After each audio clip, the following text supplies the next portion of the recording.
Hello everyone. So this is Nikita Chauhan और आज मैं आप सब लोगों से डिस्कस करने वाली हूँ गेट की डेट शीट, सिलेबस और मार्किंग स्कीम। ठीक है, तो आप में से बहुत सारे बच्चों ने गेट का फॉर्म फिल किया होगा, है ना। और 2023 आने ही वाला है और आपके डेट जो गेट है उसके एडमिट कार्ड्स भी आने वाले हैं, है ना। तो आज मैं आपको बताऊंगी कि आपके गेट का एग्ज़ाम कब कब होने वाला है, किस किस दिन आपका कौन कौन से सब्जेक्ट का एग्ज़ाम पेपर होने वाला है, साथ में आपके जो सिलेबस है गेट का वो उसमें आपको क्या क्या पढ़ना है, क्या क्या नहीं पढ़ना है, आपके एग्ज़ाम का पैटर्न क्या है, किस तरीके से आपका एग्ज़ाम को ऑर्गेनाइज कराया जाएगा, आप क्यों गेट के लिए तैयारी करते हैं। तो आज हम बहुत सारी बातें जानेंगे गेट के लिए। एक ओवरऑल व्यू आज हम इस स्लाइड में मैं आप लोगों के लिए लेकर के आई हूँ। पूरी वीडियो को एंड तक देखिएगा ताकि आपको एक ओवरऑल एनहांसमेंट हो सके, है ना बच्चों। या तो आधी अधूरी नॉलेज जो होती है ना वो हमेशा अनफ्रूटफुल होती है। तो अगर आप लोग कभी नॉलेज लो तो या तो पूरी लो या लो ही मत, ठीक है। तो इसलिए वीडियो को एंड तक देखिएगा। तो हम शुरू करते हैं सबसे पहले इम्पॉर्टेंट डेट से, ठीक है। तो अगर मैं आपको बता दूं कि आपका जो गेट का एग्ज़ाम है उसके फॉर्म्स ऑलरेडी फिल हो चुके हैं, बच्चे ऑलरेडी रजिस्ट्रेशन कर चुके हैं। अब अगर मैं बात करूं तो अब हम बात कर लेते हैं कि आपके एडमिट कार्ड्स कब तक आएंगे, ठीक है। तो ये सब जितना भी डेटा आज मैं आपको बताने वाली हूँ ये सब मैंने ऑफिशियल वेबसाइट से ही लिया है गेट की, जो कि आप लिंक इसका डिस्क्रिप्शन में भी है। आप पूरा सिलेबस, डेट शीट्स सब कुछ जाकर डिस्क्रिप्शन में से भी डाउनलोड कर सकते हैं, ठीक है बच्चों। तो अब अगर मैं एडमिट कार्ड की बात कर लूँ तो एडमिट कार्ड आपके 3 जनवरी को आ जाएंगे 2023। 3 जनवरी ज़्यादा दूर नहीं है, ठीक है। ऑलमोस्ट 20 to 23 डेज आपके रहते हैं डेट आपका एडमिट कार्ड आने के लिए, ठीक है। अब एग्ज़ाम डेट्स की बात कर लो। एडमिट कार्ड तो आ गया है लेकिन मतलब आ जाएगा, लेकिन आपके एग्ज़ाम किस दिन होंगे, ठीक है। तो आपके 4 डेज पे आपका एग्ज़ाम शेड्यूल किए गए हैं आपके सब्जेक्ट्स के हिसाब से, ठीक है। किस दिन किस सब्जेक्ट का आपका एग्ज़ाम होगा उस हिसाब से 4, 5, 11 और 12 फैब। तो ये जो फरवरी की 4 डेट्स हैं इनमें आपके एग्ज़ाम होंगे, ठीक है। अब हम बात कर लेते हैं रिजल्ट्स की। तो रिजल्ट्स का अनाउंसमेंट हर बार की तरह मार्च में होगा गेट के एग्ज़ाम्स का, और 16 मार्च में 2023 में आपके गेट के रिजल्ट्स आ जाएंगे, ठीक है। अब अगर हम गेट के बारे में कुछ और जानना चाहें तो मैं आपको ये बताना चाहूँगी खैर कि आपको क्यों क्यों बच्चे किस तरीके से गेट की तैयारी करते हैं, लेकिन उससे पहले एक बारी हम आपके एग्ज़ाम डेट्स के शेड्यूल जान लेते हैं कि आपका किस दिन किस चीज़ का एग्ज़ाम पेपर है। क्योंकि अब मैंने आपको ये तो बता दिया कि 4, 5, 11 और 12 को आपका एग्ज़ाम है फरवरी में, लेकिन किस दिन आपको क्या क्या। तो आप ना बच्चों इसका एक बार स्क्रीनशॉट ले लो, है ना, क्योंकि आपका एक शेड्यूल है आपके सब्जेक्ट्स के हिसाब से जो जो भी आपने ऑप्ट किया होगा। पहली चीज़ तो मैं आपको बता दूं कि देखो 4th, 5th, 11th और 12th फरवरी में आपका एग्ज़ाम है। और दूसरी चीज़ ये कि आपके 2 शिफ्ट में ही डेली का आपका एग्ज़ाम्स होंगे, है ना, डेली का। अब हम बात कर लेते हैं। पहली शिफ्ट है आपकी 9:30 to 12:30 और दूसरी शिफ्ट है आपकी 2:30 to 5:30, ठीक है। 3 आवर्स की शिफ्ट है आपकी। 4th फरवरी में फर्स्ट शिफ्ट में CS का एग्ज़ाम है, सेकेंड शिफ्ट में AR और ME का एग्ज़ाम है आपका, मैकेनिकल इंजीनियरिंग। और 5th में आपका EE और ES, XH, BM, CY, EC, ठीक है। आप इनकी जो फुल फॉर्म्स हैं वो देख सकते हैं, कोड्स जो है मैं आपको आगे बताऊंगी कोड्स में, तो आप वहाँ से भी इनको डिकोड कर सकते हैं। GGIN MAPEXE ये आपकी फर्स्ट शिफ्ट में 11th फरवरी को एग्ज़ाम है, तो आप ये देख सकते हैं, ठीक है। आप इसका एक बार स्क्रीनशॉट ले लो और अपने ना डेट्स आप कहीं पे मेंशन कर लो अपने सब्जेक्ट के हिसाब से, क्योंकि आप कोई भी 2 सब्जेक्ट्स का एग्ज़ाम दे रहे होंगे तो आप अपने वो 2 सब्जेक्ट्स जो हैं वो मार्क कर करके रख लो कि आपका कौन सी शिफ्ट में किस दिन कौन सा एग्ज़ाम है, ठीक है। इसीलिए मैंने आपको ये शेड्यूल दिया है ताकि आप एक स्क्रीनशॉट ले सको, ठीक है। आपको ये पता हो जाएगा कि आपका किस चीज़ का किस दिन कौन सा एग्ज़ाम है, ठीक है। अब हम अगर आगे की बात कर लें तो 1 मिनट मैं आपको ना थोड़ा साइड दे देती हूँ ताकि आप स्क्रीनशॉट ले सकें, ठीक है। ओके, अब हम बात कर लेते हैं कि गेट के आप क्यों तैयारियां करते हैं, क्योंकि बहुत सारे बच्चों को ना ये पता नहीं है, है ना। बहुत सारे बच्चे अवेयर नहीं होते कि गेट के लिए क्यों तैयारी करते हैं, किस लिए की जाती है। तो मैं आपको ना शॉर्ट में कुछ पॉइंट्स बताना चाहती हूँ। जैसे कि अगर हम पहली बात कर लें तो admission in masters program in engineering and science, ठीक है।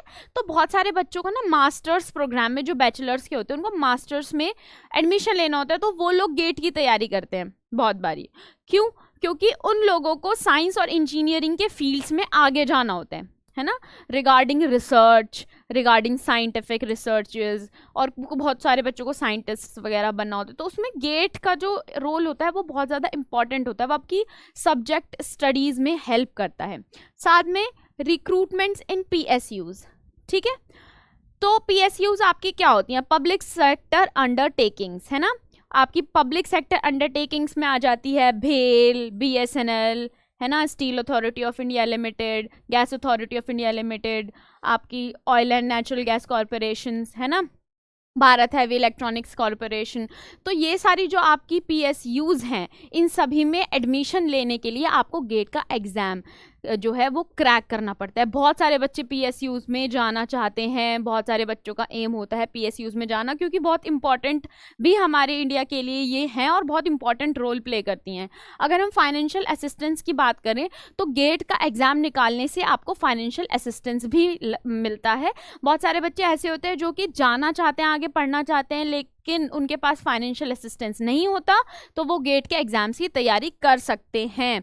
अब आप ये देखिए, फाइनेंशियल असिस्टेंस मैं आपको बता देती हूँ कि किस हिसाब से आपको कितने कितने रुपीज़ की आपको फाइनेंशियल असिस्टेंस मिलती है।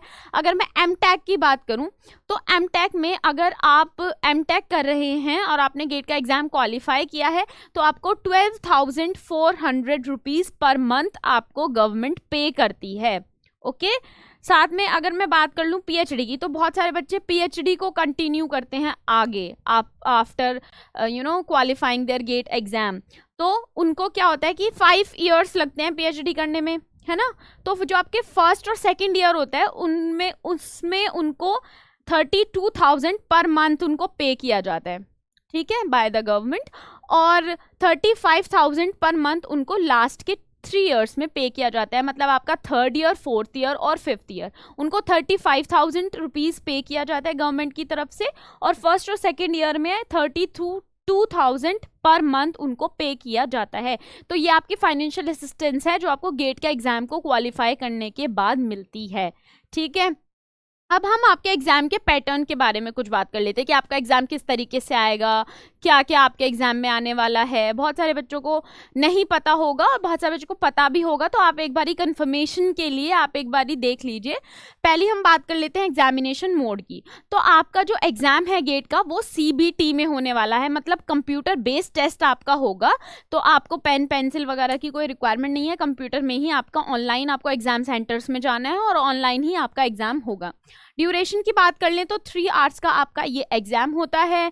नंबर ऑफ सब्जेक्ट्स इसमें 29 होते हैं, जिसमें से आपको कोई भी 2 सब्जेक्ट जो है अपने चूज करने पड़ते हैं। सेक्शंस की बात कर लें तो आपका जो पेपर है वो 2 सेक्शंस में आएगा। एक आएगा आपका जनरल एप्टीट्यूड और दूसरा आपका सिलेक्टेड सब्जेक्ट, है ना। तो आपका जो एक पोर्शन आता है इसमें 15 मार्क्स का ऑलमोस्ट, वो आपका एप्टीट्यूड आता है, जो आप गेट के एग्जाम में मतलब उसको क्वालिफाई करना होता है आपको, और आपका सब्जेक्टिव पार्ट अलग से आता है। नंबर ऑफ क्वेश्चंस की बात करूं तो टोटल 65 क्वेश्चंस आपके एग्जाम पेपर में आते हैं, जिसमें से 10 जो हैं वो जनरल एप्टीट्यूड के और 55 आपके सब्जेक्ट्स के मार्क्स होते हैं। टाइप ऑफ क्वेश्चंस की बात कर लें अगर हम, तो 3 तरह के क्वेश्चंस आपके पेपर में देखने के लिए मिलते हैं, ठीक है। एक तो MCQs आपके पेपर में आएंगे, दूसरा आएंगे MSQs और तीसरे आते हैं आपके NAT, ठीक है। मतलब MSQs होते हैं आपके मल्टीपल सिलेक्ट क्वेश्चन, मतलब जिसमें आपको मल्टीपल ऑप्शन सिलेक्ट करने पड़ते हैं, ठीक है। मतलब उसमें आपको ऐसे टिक करना पड़ता है ना, बहुत सारे ऐसे होते हैं उसमें बॉक्स बना होता है और आपको टिक करने पड़ते हैं, तो ये वाले मल्टीपल सिलेक्ट क्वेश्चंस। NAT जो आपके न्यूमेरिकल आंसर टेस्ट, ठीक है, तो ये जो आपके जिसमें आपको नंबर्स में आंसर देना पड़ता है, तो ये आपके 3 टाइप्स के क्वेश्चंस जो है आते हैं। टोटल मार्क्स आपका 100 मार्क्स का पूरा पेपर आता है। मार्किंग स्कीम की बात कर लें तो पूरे पेपर में जितने भी क्वेश्चंस आते हैं उसमें कोई सा 1 मार्क्स का क्वेश्चन होता है, कुछ 2 मार्क्स के क्वेश्चन भी होते हैं। नेगेटिव मार्किंग आपके पेपर में देखने के लिए मिलती है। एमसीक्यूज जो होते हैं ना उनमें मिलती है। एमएसक्यूज और एनएटी में आपकी नेगेटिव मार्किंग नहीं होती है। एमसीक्यूज में जो 1 मार्क के क्वेश्चन होते हैं उसमें आपका 1/3 की नेगेटिव मार्किंग देखने के लिए मिलती है ना, और जो आपके 2 मार्क्स के क्वेश्चन होंगे उनमें 2/3 की आपकी नेगेटिव मार्किंग देखने के लिए मिलेगी। उसी हिसाब से आपके पेपर को चेक किया जाएगा। अब मैं कुछ इंपॉर्टेंट बातें बताती हूँ आपको आपका सिलेबस बताने से पहले, ठीक है, क्योंकि वो इंपॉर्टेंट भी हैं। पहले हम बात कर लेते हैं, candidate is allowed to appear either in 1 और up to 2 papers of GATE 2023। तो आप सिर्फ 2 ही पेपर में, या तो 1 या तो 1 पेपर में, या फिर अगर किसी को ज़्यादा क्वालिफिकेशंस की रिक्वायरमेंट है तो मैक्सिमम 2 ही पेपर में वो अपीयर हो सकता है, ठीक है। फर्स्ट जो आपका पेपर होता है वो आपका वो पेपर होता है जो आप अपनी चॉइस से सिलेक्ट करते हैं, ठीक है। मतलब आपके पास चॉइस होती है, आप कोई सा भी अपनी मनपसंद का 29 में से कोई सा भी सिलेक्ट कर सकते हैं। लेकिन जो आपका सेकंड पेपर होता है ना बच्चों, वो आपकी एक 2 पेपर कॉम्बिनेशन की लिस्ट होती है, वो आपको वहीं से सिलेक्ट करना पड़ेगा। और ये जो आपके 2 पेपर कॉम्बिनेशन की लिस्ट है ना, ये डिपेंड करती है कि आपने फर्स्ट कौन सा चूज किया है। आप उस वाले के साथ जोन से ऑप्शंस अवेलेबल हैं वो ही चूज कर सकते हैं 2 पेपर कॉम्बिनेशन लिस्ट के हिसाब से। और इसका मैंने जो आपकी ये लिस्ट है इसका मैंने लिंक डिस्क्रिप्शन में दे दिया है, तो आप वहां से जा करके डाउनलोड करके आप चेक कर सकते हैं कि आप कौन सा कॉम्बिनेशन का पेपर अपना देना चाहेंगे, ठीक है। Exam centres of candidates for second paper may be different from the first due to infrastructure and scheduling construction। तो गेट ने ये साफ तौर पर अपनी साइट पर भी मेंशन किया है कि इस चीज़ के लिए गेट को रिस्पॉन्सिबल या लाइबल नहीं माना जाए अगर उनका फर्स्ट सेंटर और सेकंड सेंटर जो है एग्जाम का वो डिफरेंट है, ठीक है। तो वो डिफरेंट हो सकता है, आप उसके लिए प्रिपेयर रहें, ठीक है। अब हम बात कर लेते हैं इसकी, ये आपके डिफरेंट सब्जेक्ट्स हैं और डिफरेंट कोड्स हैं, ठीक है। तो ऐसे बहुत सारे सब्जेक्ट्स जो एरोस्पेस इंजीनियरिंग, एग्रीकल्चर इंजीनियरिंग, आपके architecture, planning, biomedical engineering, biotechnology, ज़्यादातर बच्चे सिविल इंजीनियरिंग, इलेक्ट्रिकल इंजीनियरिंग लेते हैं, है ना, मैथमेटिक्स, मतलब मैकेनिकल इंजीनियरिंग भी बहुत देखने के लिए मिलता है। तो ये आपके सारे सब्जेक्ट्स हैं, ये आपकी साइट पर भी अवेलेबल हैं। लिंक में भी जा करके आप जो है वो डाउनलोड कर सकते हैं अपना सिलेबस, डिस्क्रिप्शन में मैंने लिंक दिया है। और साथ में आप ऑफिशियल वेबसाइट पर जाकर भी गेट की, वहाँ से आप इस पर क्लिक करेंगे तो ये आपका जो है सिलेबस डाउनलोड हो जाएगा। आप जो भी सब्जेक्ट आपने चूज़ किए हैं आप उसके हिसाब से अपना सिलेबस डाउनलोड कर लो और अपनी तैयारियों में लग जाओ, ठीक है। अब हम आपकी कुछ मार्किंग स्कीम की बात कर लेते हैं कि आपको गेट में जो आप जाने वाले हो तो आपको किस हिसाब से आपके मार्क्स का कितना पेपर आपका आएगा, आपको क्या क्या देखने के लिए मिलेगा। तो आपके इन सब्जेक्ट्स को छोड़ करके ARCY EY GG MA DH ST XH XL ये जो भी सब्जेक्ट्स के कोड्स हैं, इनके अलावा बाकी के जितने भी सब्जेक्ट्स हैं उन सभी में आपके 15 मार्क्स का आपका GA आने वाला है, मतलब आपका जनरल एप्टीट्यूड, और 72 मार्क्स का आपका सब्जेक्टिव पेपर, और 13 मार्क्स का आपका इंजीनियरिंग का मैथ। इन सभी सब्जेक्ट के अलावा बाकी सभी सब्जेक्ट्स में आने वाला है। और अगर हम इन सब्जेक्ट्स की बात कर लें तो इन सब्जेक्ट्स में आपका आएगा 15 मार्क्स का जनरल एप्टीट्यूड और सीधा 85 मार्क्स का आपका सब्जेक्टिव पोर्शन, ठीक है। ये भी हो गए आपके 100 मार्क्स और ये भी हो गए आपके 100 मार्क्स, है ना। तो 100 मार्क्स का आपका पेपर आएगा और इस हिसाब से आएगा। आप अपने हिसाब से चूज़ कर लो कि आपने कौन कौन से 2 सब्जेक्ट जो हैं वो चूज़ किए हैं, तो आपको पता चल जाएगा आपकी मार्किंग स्कीम क्या होने वाली है, ठीक है बच्चों। अब क्या है कि मैंने आपको सब कुछ बता दिया है गेट के एग्ज़ाम से रिलेटेड, है ना। मुझे लगता नहीं है कि मैंने कुछ छोड़ा है।